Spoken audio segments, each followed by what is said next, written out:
Bismillahirrahmanirrahim. Assalamualaikum warahmatullahi wabarakatuh. Halo semuanya, perkenalkan saya Ahmad Arizon dengan NVM 202043501456 dan adapun teman saya yaitu Naufal Syarif Ramadan, Aulia Nuriski, Muhammad Rifki, dan Riki Arianto.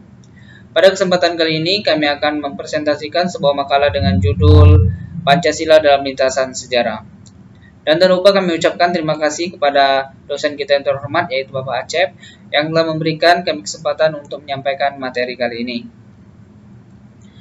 Untuk presentasi pertama dengan saya sendiri yang akan membacakannya. Pra-kemerdekaan. Perumusan Pancasila dan Proklamasi Kemerdekaan Indonesia.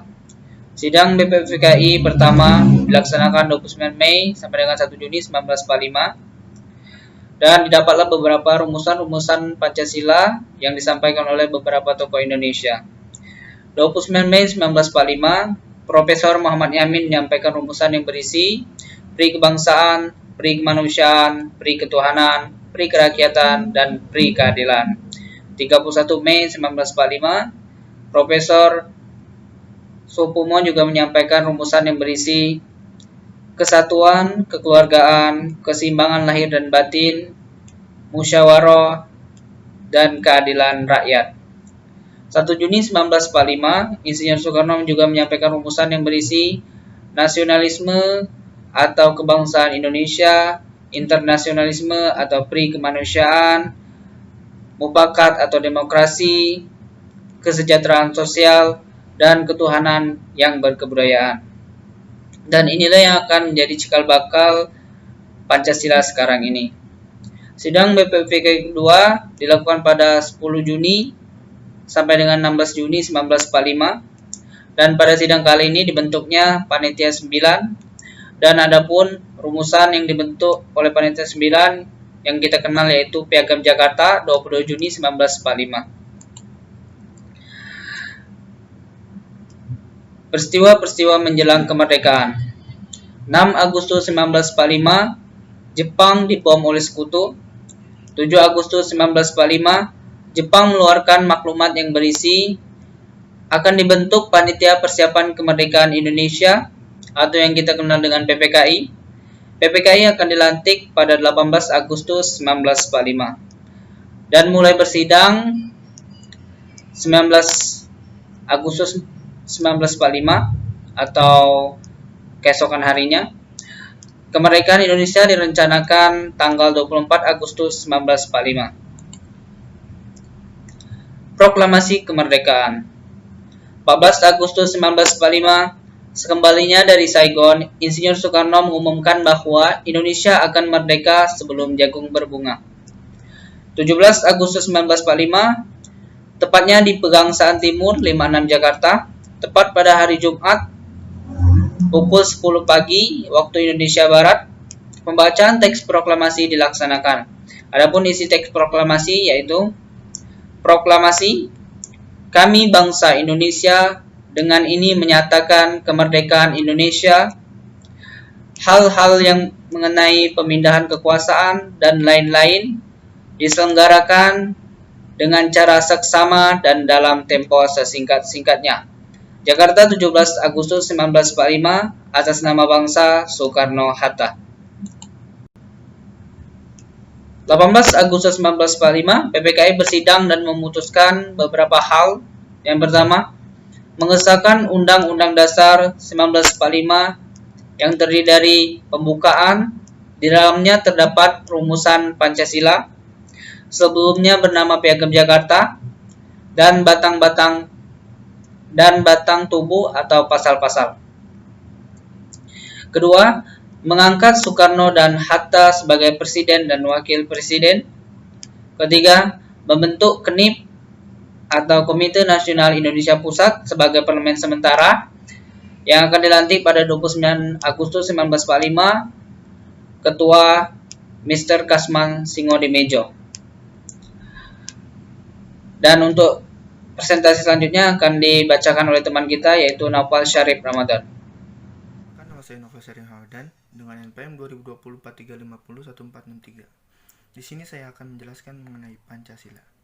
Nah, sebelumnya Saya akan membacakan rumusan Pancasila yang sah dan benar, yaitu ketuhanan yang Maha Esa, kemanusiaan yang adil dan beradab, persatuan Indonesia, kerakyatan yang dipimpin oleh hikmat kebijaksanaan dalam permusyawaratan perwakilan, dan keadilan sosial bagi seluruh rakyat Indonesia. Selanjutnya, Presiden Soeharto dan Pancasila.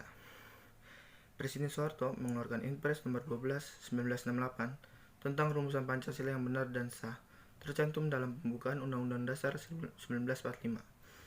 Presiden Soeharto mengusulkan kepada MPR tentang P4, yaitu Pedoman Penghayatan Pengamalan Pancasila, dan melahirkan TAP nomor 2 MPR 1978 tentang P4 sebagai Eka Prasetya Pancakarsa, yaitu satu tekad atau janji melaksanakan 5 kehendak.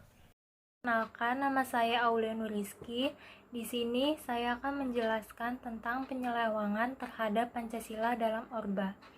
Yang pertama, Pancasila sebagai alat kekuasaan atau asas tunggal parpol dan ormas. Yang kedua, Pancasila sebagai tameng penguasa anti pemerintah identik dengan anti Pancasila.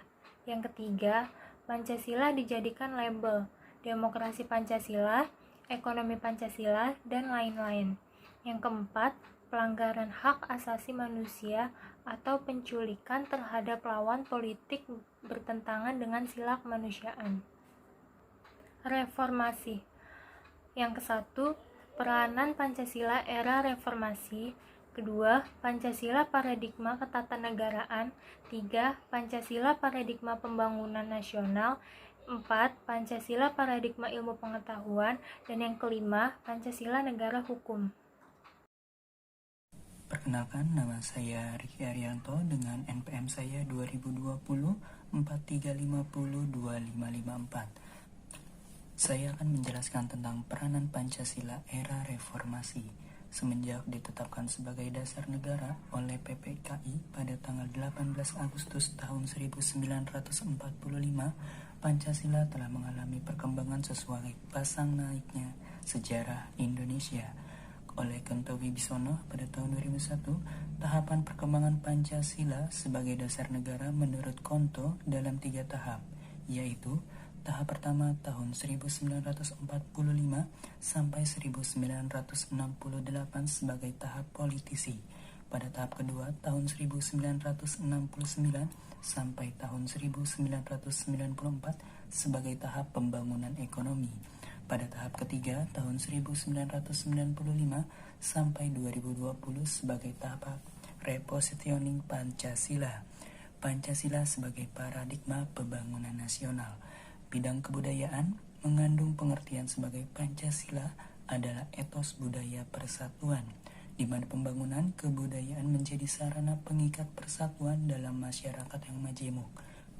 Oleh karena itu, semboyan Bhinneka Tunggal Ika dan pelaksanaan Undang-Undang Dasar 1945 yang menyangkut pembangunan kebudayaan bangsa hendaknya menjadi prioritas, karena kebudayaan nasional sangat diperlukan sebagai landasan media sosial yang memperkuat persatuan.